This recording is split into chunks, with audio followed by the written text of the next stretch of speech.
पैसों की कीमत क्यों करनी चाहिए, प्रेरणादायक कहानी। नमस्कार दोस्तों, इस ज्ञान से भरी कहानी में आप सभी का स्वागत है। रोहन नाम का एक 20 साल का लड़का था। वो अपने परिवार के साथ गांव में रहता था। उसके पिता मजदूर थे। वे पूरा दिन मजदूरी करते थे और इस तरह से उनके घर का गुजारा चलता था। रोहन पिता की ये हालत जानते हुए भी कुछ नहीं कमाता था और पूरा दिन अपने दोस्तों के साथ बिताता था। वो कमाने की बजाय अपने पिता के पैसे लेकर फिजूल खर्च करता रहता था।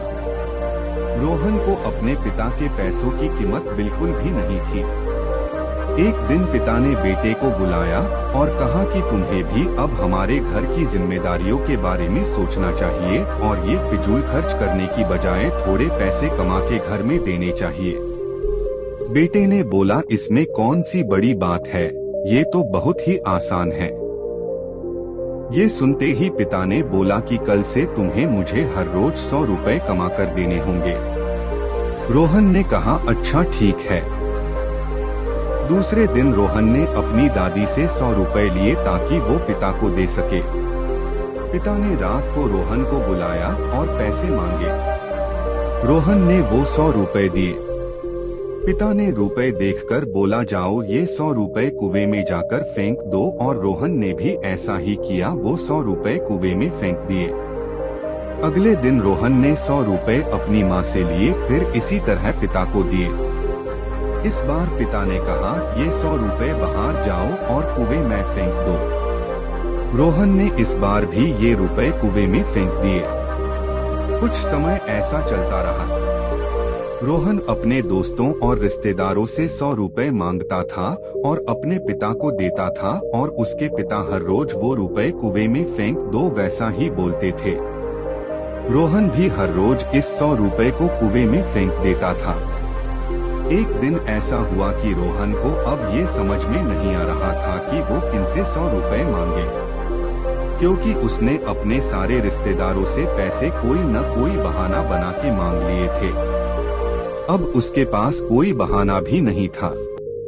फिर उसने सोचा कि आज ऐसा करता हूँ, मैं खुद काम करके 100 रुपए कमाता हूँ। रोहन ने काम ढूंढना शुरू किया, पर एक दिन में कौन काम देता है। वो बहुत चिंतित हो गया। फिर कुछ देर बाद उसे एक जगह पर काफी मुश्किल से मजदूरी का काम मिला। हमें हर वक्त अपने आप को बेहतर बनाना चाहिए। रोहन ने वो काम पूरी मेहनत से किया और करीब 2 घंटे काम करने के बाद रोहन को इस काम के 100 रुपए मिले। रोहन ने पहले कभी ऐसा काम किया नहीं था, उस वजह से वो बहुत थक गया था। उसको पता भी नहीं था कि रुपए कमाने के लिए इतनी मेहनत करनी पड़ती है। हर रोज की तरह इस रात को भी पिता ने अपने बेटे को बुलाया और फिर पैसे मांगे। जब रोहन ने पैसे दिए तो पिता ने कहा कि जाओ इस पैसे को बाहर जाकर कुएं में फेंक दो। इस बार ये सुनते ही रोहन बहुत चिल्लाया और कहा, ऐसे कैसे मैं इन रुपयों को कुएं में फेंक दूं, मैंने ये पैसे बहुत मेहनत करके जमा किए हैं। इस वक्त रोहन बहुत ही गुस्से में था। ये सुनते ही पिता ने मुस्कुराते हुए बोला, मैं तुम्हें यही सिखाना चाहता था।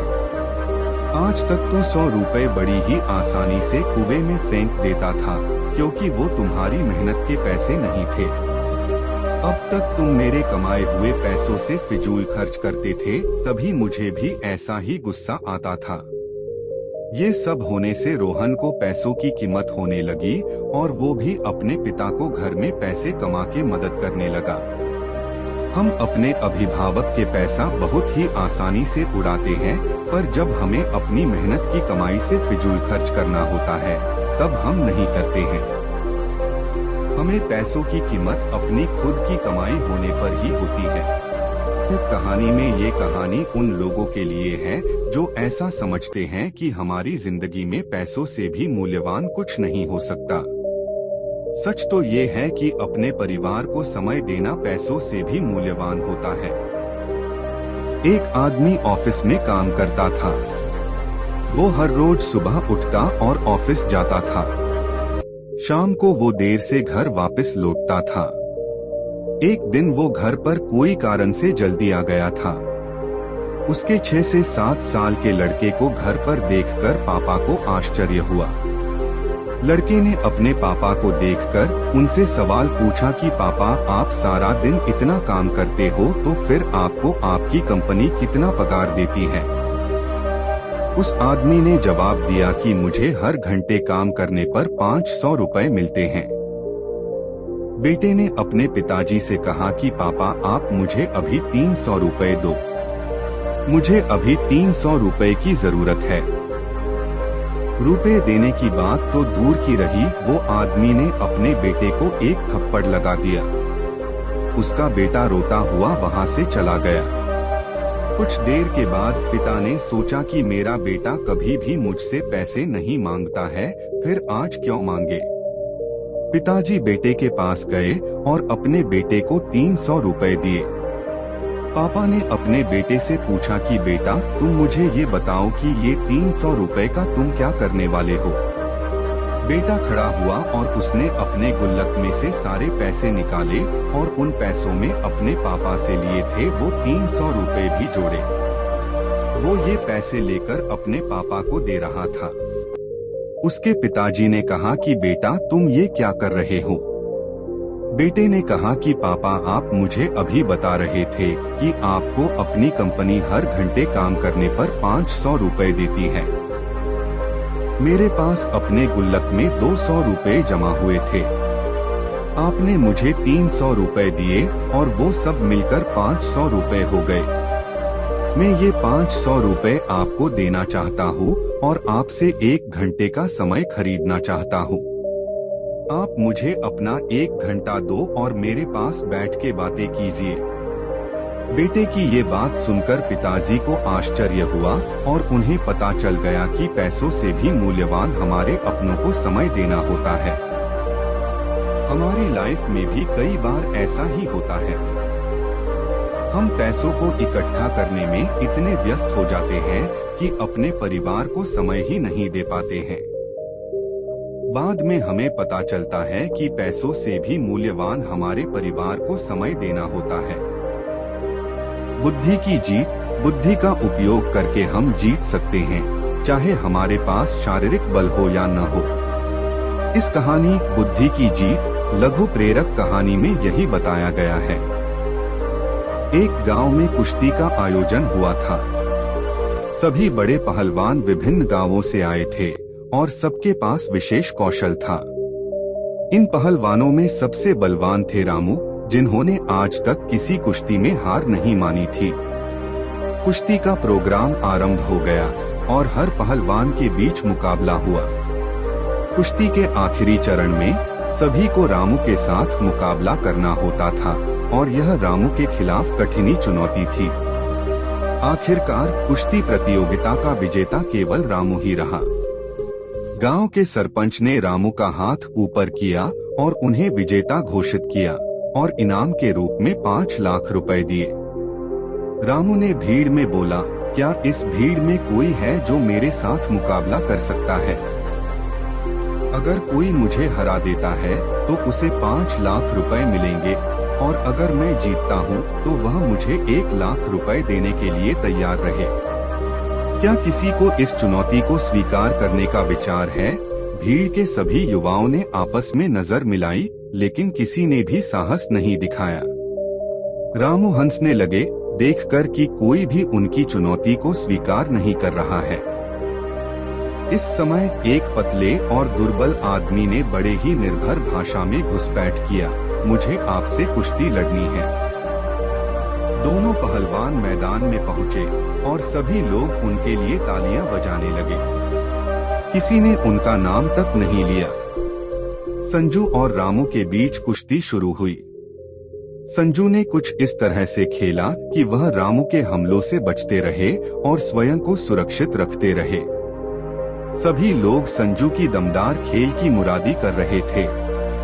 कुश्ती का अंत करीब आया और अब संजू को लग रहा था कि वह कुछ गलती कर गए हैं, लेकिन वह यह भी जानता था कि अगर वह हार गए तो उन्हें 1 लाख रुपए देने होंगे।